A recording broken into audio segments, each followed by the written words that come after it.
संत योहन का सुसमाचार अध्याय 5।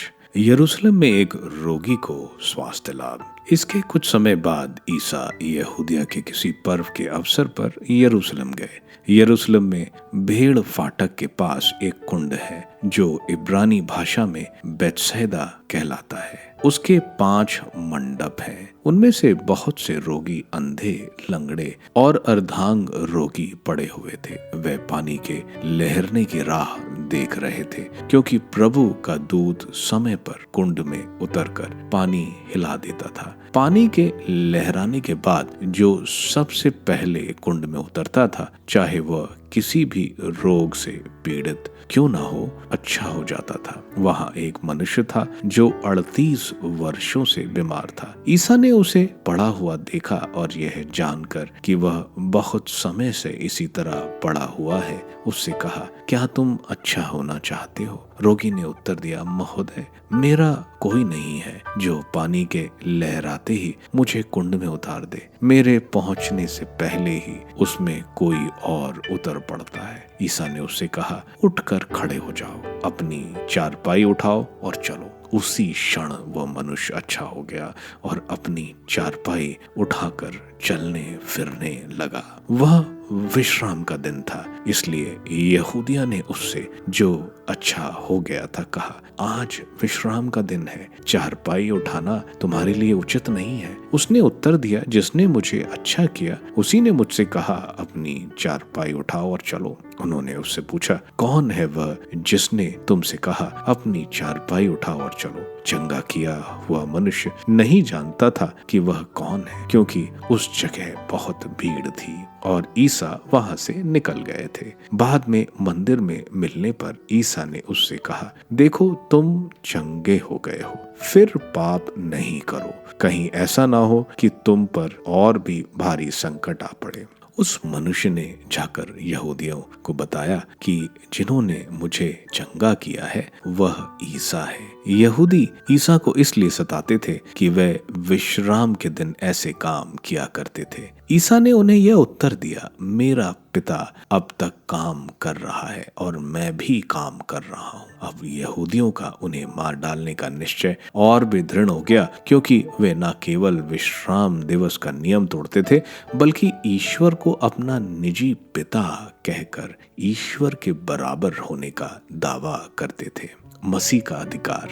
ईसा ने उनसे कहा, मैं तुम लोगों से कहता हूँ, पुत्र स्वयं अपने से कुछ नहीं कर सकता। वह केवल वही कर सकता है जो पिता को करते देखता है। जो कुछ पिता करता है वह पुत्र भी करता है, क्योंकि पिता पुत्र को प्यार करता है और वह स्वयं जो कुछ करता है उसे पुत्र को दिखाता है। वह उसे और महान कार्य दिखाएगा, जिन्हें देखकर तुम लोग अचंभे में पड़ जाओगे। जिस तरह पिता मृतकों को उठाता और जिलाता है, उसी तरह पुत्र भी जिसे चाहता उसे जीवन प्रदान करता है। क्योंकि पिता किसी का न्याय नहीं करता, उसने न्याय करने का पूरा अधिकार पुत्र को दे दिया है, जिससे सब लोग जिस प्रकार पिता का आदर करते हैं उसी प्रकार पुत्र का भी आदर करें। जो पुत्र का आदर नहीं करता वह पिता का, जिसने पुत्र को भेजा, आदर नहीं करता।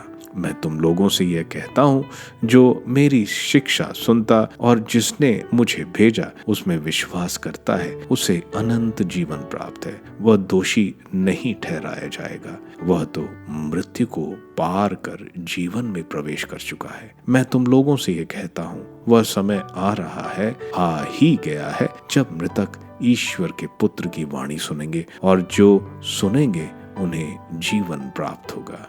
जिस तरह पिता स्वयं जीवन को स्रोत है, उसी तरह उसने पुत्र को भी जीवन का स्रोत बना दिया और उसे न्याय करने का भी अधिकार दिया है, क्योंकि वह मानव पुत्र है। इस पर आश्चर्य न करो, वह समय आ रहा है जब वे सब जो कब्रों में है उसकी वाणी सुनकर निकल आएंगे। सत्कर्मी जीवन के लिए पुनर्जीवित हो जाएंगे और कुकर्मी नरक दंड के लिए। मैं स्वयं अपने से कुछ भी नहीं कर सकता, मैं जो सुनता उसी के अनुसार निर्णय देता हूँ और मेरा निर्णय न्याय संगत है, क्योंकि मैं अपनी इच्छा नहीं बल्कि बल्कि जिसने मुझे भेजा उसकी इच्छा पूरा करना चाहता हूँ। मसीह के विषय में साक्ष्य। यदि मैं अपने विषय में साक्ष्य देता हूँ तो मेरा साक्ष्य मान नहीं है। कोई दूसरा मेरे विषय में साक्ष्य देता है और मैं जानता हूँ कि वह मेरे विषय में जो साक्ष्य देता है वह मान्य है। तुम लोगों ने योहन से पूछवाया और उसने सत्य के संबंध में साक्ष्य दिया।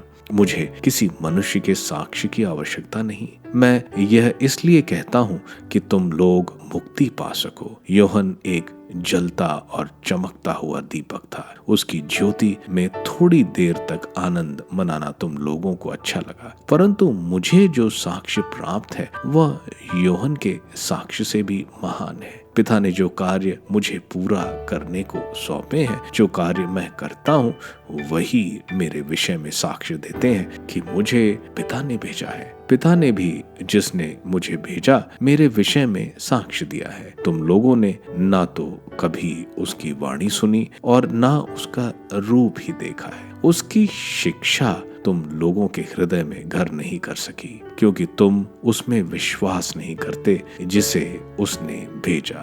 तुम लोग यह समझकर धर्म ग्रंथ का अनुशीलन करते हो कि उसमें तुम्हें अनंत जीवन का मार्ग मिलेगा। वहीं धर्म ग्रंथ मेरे विषय में साक्ष्य देता है। फिर भी तुम लोग जीवन प्राप्त करने के लिए मेरे पास आना नहीं चाहते।